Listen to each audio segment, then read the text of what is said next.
Bueno, nos encontramos acá con Francisco Rato para hacer una entrevista referida a la tesis de alimentos transgénicos. ¿Puede explicar qué son los alimentos genéticamente modificados? Bueno, hola Ignacio, no sé si esto va a figurar en alguna grabación o lo vas a pasar. Bueno, te comento, soy Francisco Rato, soy ingeniero agrónomo y doctor en ciencias agropecuarias. Me dedico básicamente a la docencia y a la investigación en las ciencias agropecuarias, eso es a modo introductorio. La pregunta es acerca de cómo son los alimentos transgénicos. ¿Cómo se puede una explicación? Sí, exactamente. Bueno, la transgénesis, su nombre lo explica un poco, es la transferencia de genes de una especie a otra. Que puede ser esa especie, por ejemplo, una planta que recibe genes de una bacteria que le confieren a esa planta resistencia a una plaga o una enfermedad.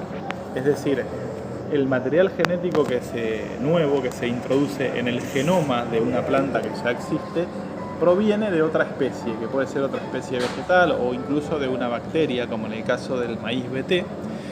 El maíz BT se llama BT porque es el microorganismo que se utiliza ADN, parte de su ADN se llama Bacillus thuringiensis. Entonces, parte de ese ADN, de esa bacteria, se transfiere al genoma del maíz y le permite resistir alguna plaga, alguna enfermedad o, por ejemplo, la resistencia a la sequía. Entonces, la transgénesis la podemos definir como cuando se le aplica a una especie, por ejemplo, una planta de maíz, genes de otra especie. Y esos genes le van a servir para ser mejor en algo. Entonces, esos son los organismos genéticamente modificados. Son organismos están mejorados genéticamente con genes de otra especie para, por lo general, aumentar la productividad directamente, es decir, que el cultivo rinda más, o indirectamente a través de la resistencia a las plagas o a las enfermedades o tolerancia a las sequías o a las bajas temperaturas. Está bien. ¿Y cómo se puede distinguir a simple vista un organismo, uno orgánico de uno genéticamente modificado? Son dos cosas diferentes, o sea, lo orgánico es orgánico porque no se utilizan sustancias de síntesis química en su proceso, es decir, no se utilizan fertilizantes, no se utilizan fitosanitarios, o sea, herbicidas o lo que sea. Y otra cosa es el genéticamente modificado. Realmente a la simple vista son iguales o lucen muy parecido. Por ejemplo, la soja que manejamos acá en Argentina, la gran mayoría es soja transgénica, pero también hay soja no transgénica y realmente es muy difícil distinguir cuál es cuál.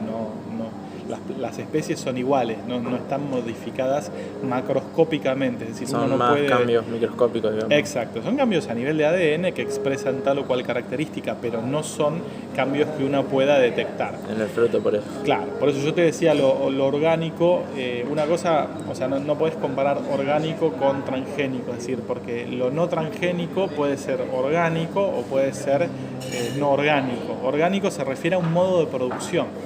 En cambio, lo transgénico o no transgénico se refiere a ver si tiene genes de otra especie o no los tiene. Pero bueno, entiendo la pregunta. Digamos, la comparación sería un organismo genéticamente modificado versus otro organismo no genéticamente modificado, sino en estado natural. Y es muy difícil poder detectarlo a simple vista, salvo, que no tengo mucho conocimiento, salvo que sea, por ejemplo, para que un animal pueda pesar un 40% más de su peso, ahí lo verías porque sería muy grande, ¿no? Pero si no, en el caso de los cultivos, esa diferencia no es observable. Ok. ¿Cree usted que las personas a la hora de seleccionar un alimento de la góndola reconocen entre uno orgánico y uno transgénico?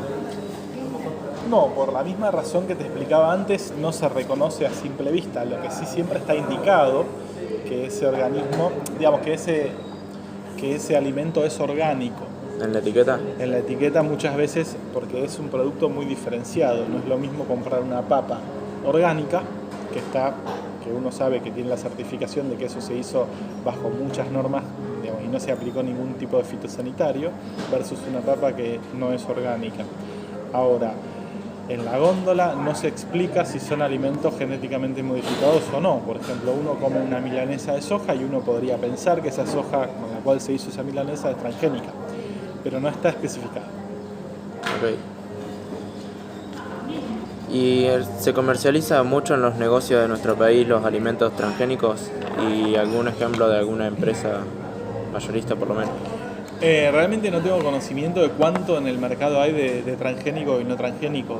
Yo te digo que la soja que se utiliza en Argentina para la industria, ya sea para hacer mayonesas, para hacer lecitina de soja, para hacer milanesas de soja o cualquier otro derivado, esa soja seguramente es transgénica porque la gran mayoría de la soja que se utiliza acá es transgénica. Y la soja por ahí no transgénica se utiliza en otro tipo de mecanismo, es decir, se comercializa de otra forma en dietéticas, se vende específicamente, se exporta específicamente como no transgénica y tiene por supuesto otro valor. Yo me animo a decirte que la gran mayoría de los productos que están hechos con soja o con maíz, muchos provienen de granos transgénicos. Sí. No lo sé exactamente, pero te digo, la gran mayoría, tanto en soja como en maíz, es transgénico, por ende es muy probable Sí, que lo yo sea. leí en dos distintos artículos, uno decía que más del 80% y otro decía que el 90% de la soja en el país es transgénica. Sí, realmente, y por supuesto la consumimos. Sí. Bueno, gracias por la entrevista. ¿Ya terminamos? ¿O si quiere agregar algo más? No, algo que me quieras preguntar, pero no me acuerdo.